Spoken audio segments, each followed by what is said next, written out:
Venezia.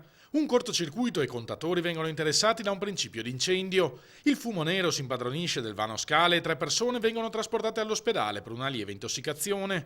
È accaduto in Ruga Pozzi a Canareggio, in una palazzina di 3 piani. Immediato l'allarme ai pompieri che non senza difficoltà sono riusciti a evitare che accadesse il peggio.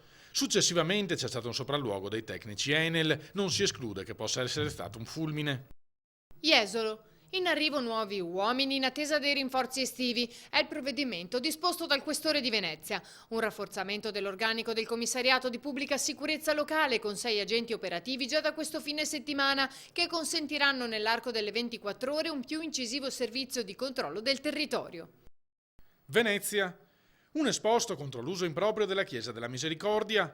L'ha presentato un veneziano, Licio Coroggia, autore di un altro esposto contro la moschea passata per padiglione della Biennale, sempre alla Misericordia, che poi era stata chiusa. Ora prosegue e mi tocca con la discoteca. Ritengo sia chiaro, dice Corò, che la volontà della proprietà sia quella di offendere e provocare i cristiani.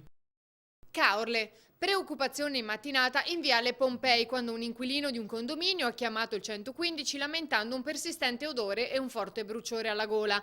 Subito sul posto sono intervenuti i vigili del fuoco con l'appoggio degli uomini del nucleo NCBR. La centrale operativa del 118 era stata allertata per il possibile soccorso di una mamma con una bambina che avrebbero accusato un lieve malore. Non si tratterebbe di una fuga di gas, ma alcuni campioni sono stati inviati all'ARPAV per analisi successive.